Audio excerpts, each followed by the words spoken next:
টানা ৩৯ দিনের উত্তেজনার পর ২ সপ্তাহের অস্থায়ী যুদ্ধবিরতিতে সম্মত হয়েছে যুক্তরাষ্ট্র ও ইরান। শেষ মুহূর্তের এই সমঝোতায় বড় ভূমিকা রাখলেন পাকিস্তানের প্রধানমন্ত্রী শাহবাজ শরীফ। এই যুদ্ধবিরতিতে কি কাটবে সংকট? এসব বিষয় নিয়ে কথা বলতে প্রথম আলো বার্তা কক্ষ থেকে আপনাদের সবাইকে স্বাগত জানাচ্ছি। আমি এস আল আরেফিন, আর আমার সঙ্গে রয়েছেন প্রথম আলোর সহকারী বার্তা সম্পাদক পার্থশঙ্কর সাহা। পার্থশঙ্কর সাহা, আপনাকে স্বাগত। ধন্যবাদ। পার্থশঙ্কর সাহা, আমরা সবাই জেনে গেছি ইতিমধ্যে যে ৩৯ দিনের যে উত্তেজনা, সেই উত্তেজনার পরে ২ সপ্তাহের জন্য একটা অস্থায়ী যুদ্ধবিরতিতে সম্মত হয়েছে যুক্তরাষ্ট্র ও ইরান। তো এই যুদ্ধবিরতি আসলে কিভাবে সম্ভব হলো এই মুহূর্তে? আহ, দেখেন, আমরা কিন্তু সেই যুদ্ধবিরতির ঘটনার আগে একটা ভয়ানক হুমকি পেয়েছিলাম ট্রাম্পের কাছ থেকে, যে একটা সভ্যতাকে তিনি ধ্বংস করে দিতে চান। তিনি বলেছেন, আমি গার্ডিয়ানের একটা রিপোর্ট থেকে আপনাকে পড়ছি, যে whole civilization will die tonight. এই রাত্রে উনি পুরো সিভিলাইজেশনটাকে একটা সভ্যতা ধ্বংস করে ধ্বংস ফেলবে। করেন। এটা শুধু বৈশ্বিকভাবে না, বৈশ্বিকভাবে তো এর নিন্দা হয়েইছে, তার নিজ দেশে এটাকে কেউ কেউ ডেমোক্র্যাটদের মধ্যে কেউ কেউ বলেছেন যে এটা আসলে একটা গণহত্যার হুমকি। ঠিক আছে, তো এই একটা মানে কোনোরূপ যুদ্ধে তো নানা রকম ঘটনা ঘটবে, যুদ্ধ করবেন আপনি যে ওই দেশের যোদ্ধার সাথে, কিন্তু আপনি একটা সভ্যতাকে ধ্বংস করে দিবেন, সাধারণ এটাতে মানুষকে মেরে সাধারণ ফেলবেন। মানুষকে হত্যা করবেন। হ্যাঁ, এর মাধ্যমে তো আসলে সেই হত্যার হুমকি আছে আর কি, তাই তো? তো সেই ভয়ানক হুমকিটা এক্সিকিউট করার ঘন্টা দেড়েক আগে কিন্তু আমরা আহ, এই প্রস্তাবটার কথা শুনলাম আর কি, তাই তো? এবং এটা হচ্ছে ট্রাম্পের জন্যই খুব স্বাভাবিক, যে আপনি দেখেন যে যুদ্ধটা শুরুর পর থেকে যে ৩৯টা দিন গেল, কখন আসলে কি বলেছেন উনি, এটা আপনিও আসলে হয়তো ট্র্যাক রেকর্ড ঠিক মতো রাখতে পারবেন না, কেউ হয়তো রাখতে পারবেন না, তাই না? কখনো খুব হুমকি দামকি, আবার হুমকি ধামকি কখনো আবার দিয়েছেন, তার বিপরীত। পরমুহূর্তে তিনি বলছেন যে তার কাছে একের পর এক শান্তি প্রস্তাব আসছে, ইরান বলেছে না, আমরা কোনো প্রস্তাব দিইনি। এটা আসলে পুরো বিষয়টাকে তার যে মার্কিন প্রেসিডেন্টের যে উচ্চতা, তার যে অবস্থান, সেটাকে কিন্তু অনেকটাই ম্রিয়মাণ করে দিয়েছে এবারের ঘটনা। এবার যুদ্ধ বন্ধ তো আপাতত হচ্ছে, আপাতত কতটুকু হবে সেটা আমরা জানি না। শুক্রবার থেকে ইসলামাবাদে এই আলোচনাটা শুরু হবে, সেটা কতটুকু কার্যকর হবে সেটা আমরা জানি না। কিন্তু এই এখন মন্দের ভালোটা এটুকু বলি, সেটা হচ্ছে যে অন্ততপক্ষে দেখেন, এই যুদ্ধবন্ধের ঘোষণাটার পরে শেয়ার বাজারগুলো তরতরিয়ে তাদের শেয়ারেরগুলোর দাম বেড়ে গেছে, শেয়ার বাজারগুলো চাঙ্গা হয়েছে, তেলের দাম কমে এসছে।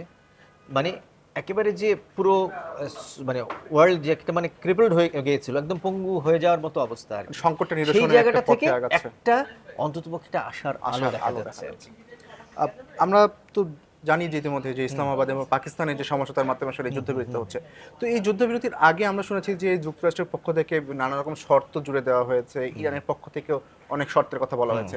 কিন্তু আসলে শেষ পর্যন্ত কোন কোন শর্তগুলো নিয়ে আসলে তারা এই যুদ্ধবিরতিতে সম্মত হলেন? ইরানের যে শর্তগুলোর কথা, যেটা আমাদের এখানে একটা নিউজ আছে, দেখেন, সেটা হচ্ছে যে তারা এই হরমুজ প্রণালী তাদের একটা একচ্ছত্র নিয়ন্ত্রণ চায়, এবং তাকে কোনোরূপ উপদ্রব করা যাবে না, এরকম একটা শর্ত তারা দিয়েছে। তারপর আছে যে মার্কিন সেনা প্রত্যাহার করতে হবে, যে উপসাগরীয় বিভিন্ন দেশের যেসব জায়গায় মার্কিন সেনা আছে সেগুলো প্রত্যাহার করতে হবে। আছে যে মিত্র তার, ইরানের তো ধরেন হিজবুল্লাহ আছে, তারপর হামাস, হুতি, এই যে সংগঠনগুলো আছে আর কি, তারা কিন্তু ইরানের মিত্র হিসেবে পরিচিত। তাদের সাথে তাদের উপর হামলা বন্ধ করতে হবে, এ ধরনের শর্ত আছে। তারপর হচ্ছে যে ইরানের প্রতি অসংখ্য রকমের নিষেধ, আপনি আপনি জানেন, তাদের তাদের উপর স্যাংশন আছে। তো স্যাংশনগুলো প্রত্যাহারের কথা বলেছে, কোনোটাকে শিথিল করার কথা বলেছে, ইত্যাদি আছে। তারপরে যুদ্ধের ক্ষতিপূরণের কথাও তারা বলেছে আর কি, হ্যাঁ, যে যুদ্ধ এ পর্যন্ত যে ক্ষতিগুলো হলো, এবং আন্তর্জাতিক একটা আইনি নিশ্চয়তাও চায় ইরান, এই এই তাদের শর্তের যে অংশ সেই হিসেবে। তো এই বিষয়গুলোই মোটামুটিভাবে আমরা যতটুকু আছে তা জানতে পারছি আর।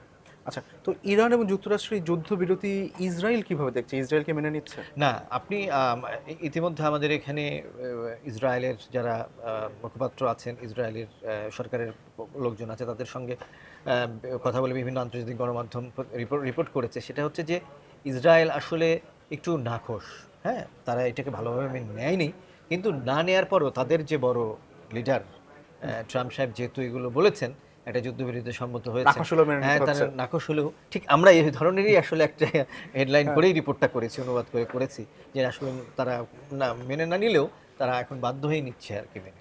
আচ্ছা, তো আসলে পাকিস্তান তো এই যুদ্ধবিরতিতে একটা সমঝোতার জায়গা তৈরি বলা করেছে, হচ্ছে জি তৈরি করছে। তো আসলে পাকিস্তান কেন এই প্রয়োজনটা অনুভব করলো যে যুদ্ধবিরতিতে তাদের যাওয়া উচিত, এবং পাকিস্তানের উপরেই বা কেন আসলে ইরান বা উভয় যুক্তরাষ্ট্র ভরসা পক্ষই করছে? ভরসা করলো। হ্যাঁ, এটা একটা প্রশ্ন। সেটা হচ্ছে যে এই নিয়ে একটা এনটিভির একটা এক্সপ্লেনার আমরা দেখেছি এবং আমাদের এখন অনলাইনেও আছে সেটা। দেখেন যে পাকি সা সারা দুনিয়ার সমস্ত দেশ তো একটা নানা রকম ঝামেলার মধ্যে হুম, আছে এবং পাকিস্তানের অবস্থা তো আরো অনেক খারাপ। পাকিস্তানের অর্থনীতি পঙ্গু হয়ে গেছে এবং পাকিস্তানের জ্বালানি সম্পদের উপর পুরোটাই প্রায় নির্ভর করে মধ্যপ্রাচ্যের মধ্যপ্রাচ্যের উপর। উপর। হ্যাঁ? আরেকটা বিষয় হচ্ছে যে পাকিস্তানের প্রচুর অভিবাসী যারা আছেন তারা কিন্তু মোটামুটি বেশিরভাগই হচ্ছে আপনার মধ্যপ্রাচ্যের থাকেন আর কি, হ্যাঁ, মধ্যপ্রাচ্যে যান। তো এই যে অবস্থাটা সেই জায়গাটা থেকে পাকিস্তানের এই তাড়নাটা ছিল। আর একটা বিষয় হচ্ছে যে কেন তাকে বিশ্বাস করলো, যে এখন আরব মিত্রদের সঙ্গে কথা প্রশ্ন যদি আসে, সে আরব মিত্রদের কিন্তু বিশ্বাস করে না ইরান। ইরান। তো সেক্ষেত্রে আবার ইরানের সঙ্গে পাকিস্তানের একটা সীমান্ত আছে। এই সব কিছু মিলিয়ে তারপরে হচ্ছে পাকিস্তান যে এই কাজটা করবে, আপনারা দেখেন যে তিন পক্ষীয় কিন্তু একটা বৈঠকও এর মধ্যে তারা করে, তুরস্ক, মিশর এবং পাকিস্তান মিলে। পাকিস্তান আসলে এই দিকটাও চায়। আবার কিছু কিছু বিশ্লেষণ এরকম আছে যে পাকিস্তান মানে এই দক্ষিণ এশিয়ায় কিন্তু পাকিস্তান কোনো বড় শক্তি নয়, তাই নাকি? যে শক্তি যেটাকে সে জাহির করার মতো করেছিল, কিন্তু সে আসলে এই যে জায়গায় তারা দীর্ঘ সময় ধরেই এই প্রক্রিয়ার মধ্যে আছে, একটা কূটনৈতিক তৎপরতা চালাচ্ছে। এটা তাদের দক্ষভাবেই তারা এই কাজটা করতে পেরেছে। আর হচ্ছে যে তারা আসলে এটা এক ধরনের উভয় পক্ষের হচ্ছে ধরেন ইরান এবং যুক্তরাষ্ট্রের তারা একটা তারা এইটাকে অন্তত বলা যায় যে হুম। যুক্তরাষ্ট্র এবং ইরানের একটা কি বলবো যে এই জায়গাটা একটা বিশ্বাসযোগ্য ভূমিকায় অবতীর্ণ হওয়ার মতো দক্ষতা তারা অর্জন করেছে। আচ্ছা, আমরা তো এর আগে দেখেছি যে ইরানের পক্ষ থেকে বলা হয়েছে যে তারা আসলে ট্রাম্পের কথায় ভরসা করে না, কারণ ট্রাম্প যুদ্ধবিরতির কথা বলে আবার পাল্টা হামলা, মানে একটা হামলা করতে পারে। তো সেই জায়গায় যদি কোনো কারণে যুদ্ধবিরতি ভেস্তে যায় বা যুদ্ধবিরতি সফল না হয়, তাহলে সেক্ষেত্রে হ্যাঁ, পাকিস্তানের কি এই মাসুল কথাটাও দিতে আছে হবে? কিন্তু আরিফিন, যে পাকিস্তানের কিন্তু এখন উভয়মুখী মানে উভয়মুখী সংকটে। উভয় সংকটে আছে আর কি। যেটা যদি মানে পাকিস্তান আসলে এই ধরনের বড় কাজ তো কখনো এর আগে করেনি আর কি, করেনি। তাই না? তো সেই জায়গাটাতে থেকে পাকিস্তানের কিন্তু এই ঝুঁকিটাও রয়ে গেছে এবং সেখানে তার যুক্তরাষ্ট্রের মতো একটা দেশ, প্রচন্ড শক্তিশালী একটা দেশ এবং তার প্রতিবেশী ইরান, এবং এর মধ্যে পাকিস্তানের সাথে কিন্তু সৌদি আরবেরও যুক্তি হয়েছে। তো সবকিছু মিলে এটা পাকিস্তান একটু ঝুঁকি নিয়েছে আর কি, আমরা বিভিন্ন বিশ্লেষণে সেটাই দেখতে পাচ্ছি। বুঝতে পারছি। তো এই যে যুদ্ধবিরতি এলো এবং বৈশ্বিক যে সংকট, হুম। সেই সংকটে তো মোটামুটি বিশ্বের সব দেশই ভুগছে। হুম। আমাদের বাংলাদেশও আসলে সেই সংকটের মধ্যে পড়েছে। দেশে তেলের সংকট, জ্বালানি সহ সবকিছু নানান ক্ষেত্রে একটা চাপ পড়েছে মধ্যপ্রাচ্য যুদ্ধের। তো এই যুদ্ধবিরতি কি আসলে এই সংকট থেকে বাংলাদেশে কিছুটা আশার আলো দেখাচ্ছে না, কিনা? সেটা তো সব দেশের ক্ষেত্রেই বলা যায় যে হতে পারে, সেটা একটা মানে একটা গ্রিন সিগন্যাল আসলে সমস্ত দেশের জন্যই। আমি এই জায়গাটা আরেকটু বলতে চাই যে আসলে আমরা কিন্তু এর উপর খুব বেশি রিলাই করতে পারি না। আপনি যেটা বলছেন, ইরানের কথাও যেটা বলছেন।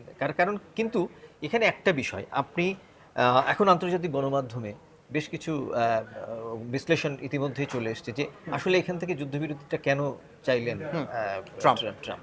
সেই প্রশ্নটা যদি আমরা দেখি যে অনেকে বলছেন যে ট্রাম্প আসলে এটা তার দেশের মধ্যেই কথা হচ্ছে যে ট্রাম্প কিন্তু এখান থেকে আসলে এক্সিট একটা খুঁজছিলেন। আচ্ছা। ঠিক আছে? উভয় দেশের জন্য, কারোর জন্য তো এটা ভালো হচ্ছিল না, না ইরান না যুক্তরাষ্ট্র। কিন্তু ট্রাম্পের একদম ধরেন তার কত কিছু সমস্যা আছে। তার এক্সটেন্ড ফাইলের সমস্যা আছে। তার এইদিকে আপনার কি বলবো যে তার জিনিসপত্রের দাম বেড়ে যাচ্ছে, জ্বালানির দাম জ্বালানি সংকট তৈরি হচ্ছে।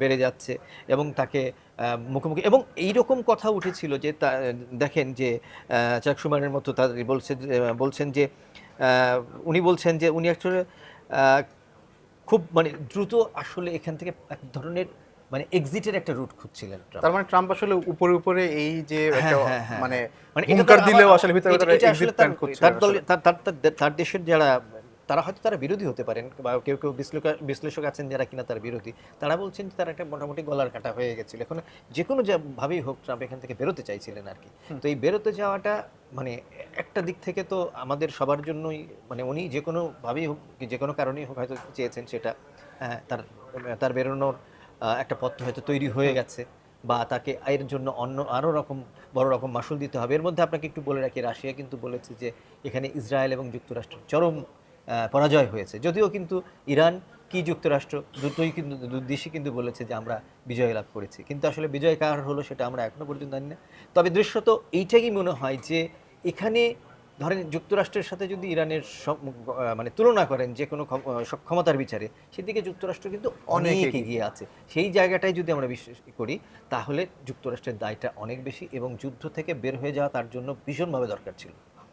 ধন্যবাদ পার্থশঙ্কর সাহা আজকে আমাদের সময় দেওয়ার জন্য। ধন্যবাদ। দর্শক, আমরা তখন কথা বলছিলাম যুক্তরাষ্ট্র ও ইরানের যুদ্ধবিরতি এবং এর প্রভাব নিয়ে। আমরা আপনাদের সামনে আবারও হাজির হব নতুন কোনো বিষয়ে কথা বলতে। সে পর্যন্ত ভালো থাকুন, নিরাপদে থাকুন আর প্রথম আলোর সঙ্গে থাকুন।